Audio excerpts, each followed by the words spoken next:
قام بكتابة سطرين على هذا الظرف ثم وضعه في ظرف آخر، وتعهد هذا الظرف في عهدة الشيخ محمد تيمور. قال له الخليفة في حالة وفاتي يجب عليكم أن تتصرفوا حسب التعليمات الموجودة في داخل هذا الظرف. اتضح فيما بعد أنه كتب سطرين على الظرف، أحدهما كتب باللغة العربية وقال فيه حسب نموذج أبو بكر، وبالثاني باللغة الأردية وقال فيه بايع الشخص المسمى داخل الظرف. داخل الظرف كان هناك ورقة مكتوب عليها محمود أحمد. بعد ذلك تحسنت صحة حضرته واسترد الظرف من الشيخ محمد تيمور وقطع هذا الظرف. Hadrat Khalifatul Masih I passed away on the 13th of March 1914.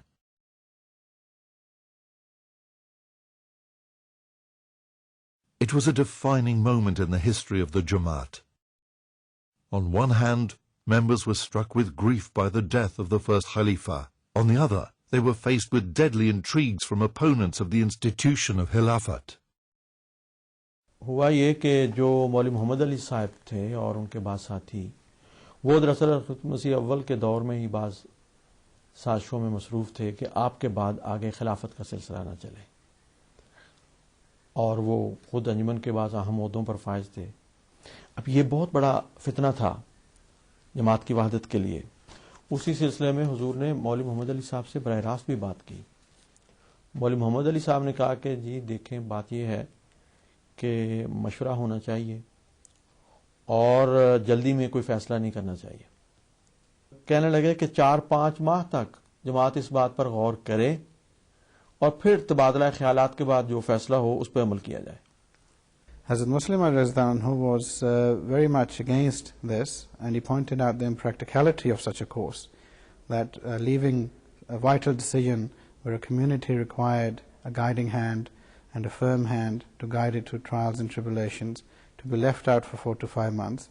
He pointed out that it was wholly impractical, and that the members needed to decide immediately as to who should be the Khalifa of that particular period. And as a Muslim, even said that they would be willing, anyone would be willing to pledge the oath of allegiance to anyone who would be put forward at that time, just for the unity of the community at that time. Later the same evening, Sahibzada Mirza Bashiruddin Mahmud Ahmad Sahib summoned 60 leading members of the community who were present in Qadian for consultation.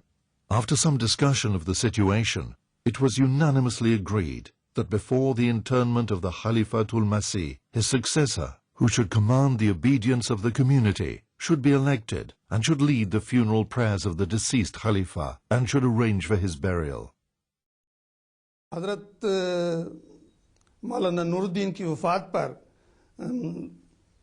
ये जो इख्तिलाफ था ये सामने आया और पता चला कि मौलाना साहब ने पहले से कोई ट्रैक्ट तैयार करके रखा हुआ था जिसमें उन्होंने अपने ख्यालात जो हैं वो बयान किए हुए थे और वो जमातों में पहले से भिजवाया था हज़रत खलीफा अव्वल की ज़िंदगी में।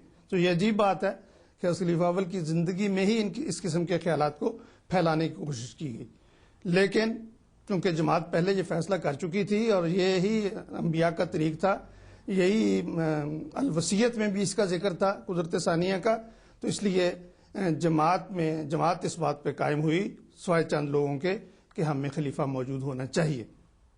By midday on the 14th of March, more than 1,000 members of the movement had arrived in Qadian from outside. In the afternoon of that day, Sahibzada Mirza Bashiruddin Mahmud Ahmad Sahib held a consultation with the family members of the promised Messiah, peace be upon him, and their close relations on the situation that confronted the movement. When Hazrat Muslim Anhu met the members of his family and other close relatives, there were 2 things that were paramount. One was the unity of the whole community, and second was that there needs to be someone who could succeed Hazrat Khalifatul Masih Anhu and lead the community from that point forward. The dissenters had hoped that because of the misinformation they had disseminated, a good majority would agree with their stance in the dispute. The family members, however, stood resolute.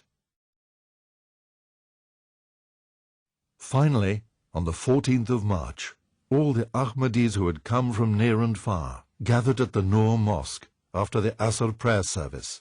There were at least 2,000 members present.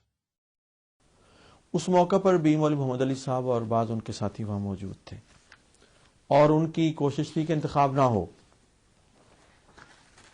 वहां पे करीबन 2000 का मजमा था। तो सबसे पहले तो नवाब मोहम्मद अली खान साहब ने हज़रत खलीफतुल मसीह अव्वल की एक वसीयत पढ़कर सुनाई।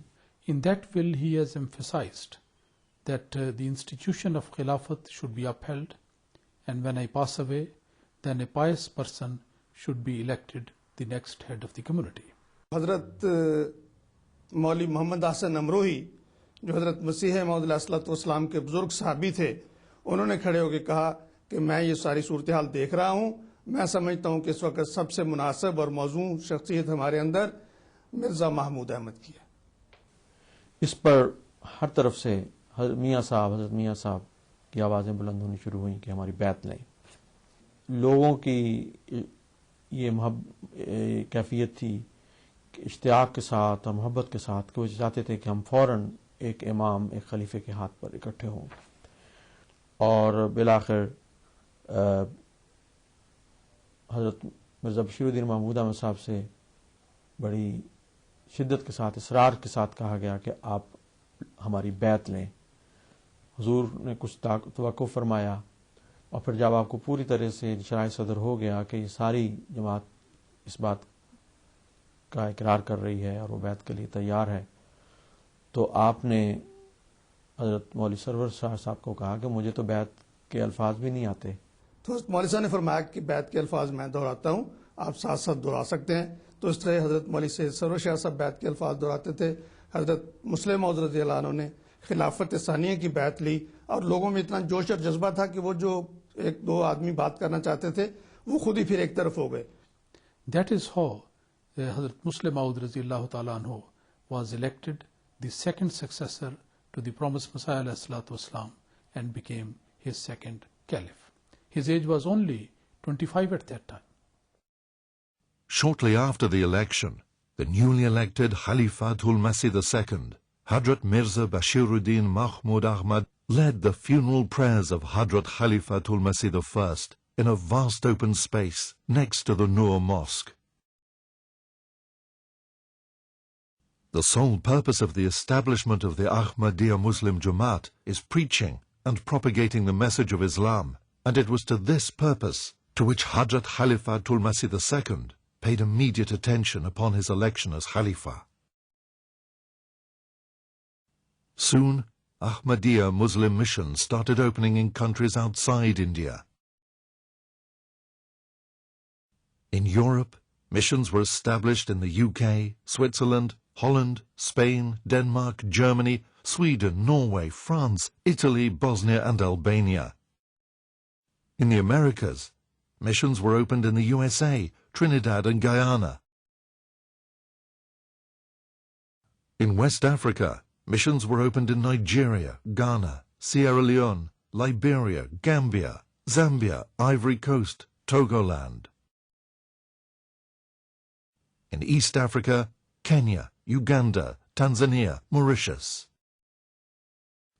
Missions were also established in South Africa, Palestine, Lebanon, Syria, Aden, Egypt, Kuwait, Bangladesh, Bahrain, Dubai, Fiji, Myanmar, Sri Lanka, Hong Kong, Singapore, Japan, Malaysia, Philippines, and Indonesia. Missionaries were also sent to Iran, Jordan, Ethiopia, Somalia, Congo, Sicily, Romania, Bulgaria, Yugoslavia, Albania, Hungary, Poland, and Argentina. More than 30 mosques were constructed in East and West Africa, not to mention mosques in Washington, Hamburg, Frankfurt, Zurich, The Hague, London in the UK, Denmark and Sweden. Besides widespread preaching of Islam, He was deeply concerned about the spiritual upbringing of members of the Jamaat.